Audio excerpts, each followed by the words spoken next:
Hi, I'm Dr. Jyoti Bala Sharma, Director and Head of Neurology at Fortis Hospital, Noida.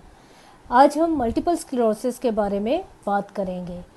Multiple sclerosis एक ऐसी बीमारी है जो हमारे ब्रेन और स्पाइनल कॉर्ड पे असर करती है। हमारा ब्रेन बॉडी के सारे पार्ट्स और सारे फंक्शंस को कंट्रोल करता है और स्पाइनल कॉर्ड ब्रेन की ही एक एक्सटेंशन है।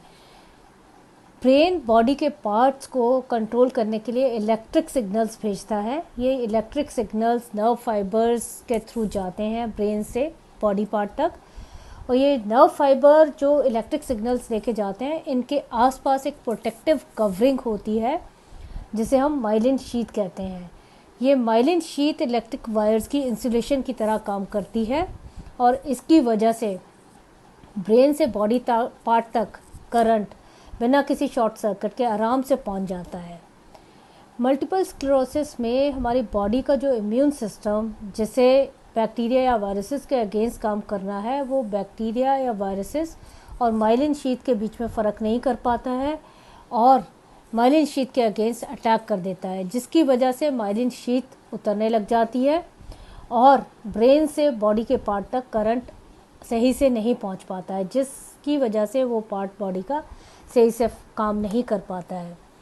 और ब्रेन के जिस हिस्से में माइलिन शीथ उतरती है उसकी वजह से जो डैमेज होता है उसे हम लीजन या प्लाक कहते हैं। मल्टीपल स्क्लेरोसिस 4 तरह का होता है। Remitting relapsing type of multiple sclerosis, 10 में से 9 लोगों को remitting relapsing type of multiple sclerosis होता है। इसमें अटैक होता है, कुछ हफ्तों या दिनों में वो ठीक हो जाता है, फिर उसके बाद कुछ टाइम इंटरवल के बाद दोबारा अटैक होता है। ऐसे रिपीटेड अटैक्स होते रहते हैं। कुछ पेशेंट्स में 10 या 15 साल के बाद हर अटैक के साथ थोड़ी बहुत डिसेबिलिटी रह जाती है और हर अटैक के साथ वो बढ़ती रहती है, जिसे हम secondary progressive type of multiple sclerosis कहते हैं। कुछ एक पेशेंट्स में 10 में से एक आधे पेशेंट्स में शुरू से ही जो सिम्टम्स हैं धीरे धीरे बढ़ते रहते हैं, जिसे हम primary progressive type of multiple sclerosis कहते हैं। और मल्टीपल स्क्लेरोसिस का एक बहुत ही रेयर वेरिएंट होता है जिसे हम बेनाइन मल्टीपल स्क्लेरोसिस कहते हैं, जिसमें डिजीज़ बहुत एग्रेसिव नहीं होती है और 1 या 2 अटैक्स ही होते हैं, बड़े आराम से कंट्रोल में आ जाती है। अब सवाल ये उठता है कि मल्टीपल स्क्लेरोसिस होता क्यों है। मल्टीपल स्क्लेरोसिस के होने के पीछे के एनवायरमेंटल और जेनेटिक फैक्टर्स हैं जो मिलके हमारे इम्यून सिस्टम पे असर करते हैं एंड इम्यून सिस्टम अच्छे से काम नहीं कर पाता है। Basically this is malfunctioning of immune system because of environmental and genetic factors. जो मल्टीपल स्क्लेरोसिस है इसमें सबसे अहम बात यह है कि ये सबसे ज़्यादा अफेक्ट करता है यंग पॉपुलेशन को। 30 से 50 साल की उम्र को सबसे ज़्यादा अफेक्ट करता है।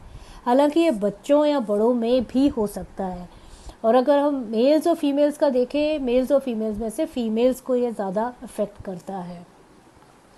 जो मल्टीपल स्क्लेरोसिस के जो सिम्टम्स हैं वो उस पर डिपेंड करते हैं कि ब्रेन का कौन सा हिस्सा अफेक्ट हुआ है और वो बॉडी के किस पार्ट को कंट्रोल करता है, उसी के हिसाब से सिम्टम्स होते हैं।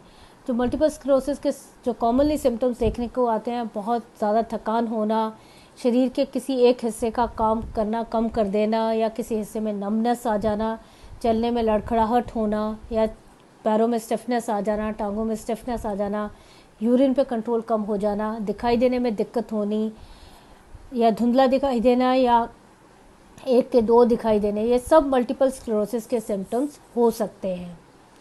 अब मल्टीपल स्क्लेरोसिस का ट्रीटमेंट क्या होता है। मल्टीपल स्क्लेरोसिस का जो ट्रीटमेंट है वो हम 2 पार्ट्स में डिवाइड कर सकते हैं। अटैक्स का treatment and the treatment which can modify the disease process. जब भी एक्यूट अटैक या रिलैप्सेस होते हैं, उन अटैक्स को कंट्रोल करने के लिए अक्सर हम स्टेरॉइड देते हैं, जिससे सिम्टम्स जल्दी इम्प्रूव हो जाते हैं और डिसेबिलिटी रहने के चांसेस कम हो जाते हैं। इसके अलावा हमारे पास ऐसा ट्रीटमेंट भी है which can modify the disease process, जिसे हम डिजीज़ मॉडिफाइंग ट्रीटमेंट कहते हैं। The main purpose of disease modifying treatment is to reduce the frequency of attack, to reduce the severity of attacks and to reduce buildup of disability. इसके अलावा multiple sclerosis में हम symptomatic treatment दे सकते हैं, जो भी सिम्टम्स हो उसके हिसाब से सिम्टोमेटिक ट्रीटमेंट। मल्टीपल स्क्लेरोसिस के ट्रीटमेंट में फिजियोथेरेपी, स्पीच थेरेपी और ऑक्यूपेशनल थेरेपी का भी बहुत अहम रोल होता है। These days we have very effective and affordable treatment for multiple sclerosis, and this treatment can significantly change the disability and life of a patient of multiple sclerosis if started early in the course of disease. Thank you.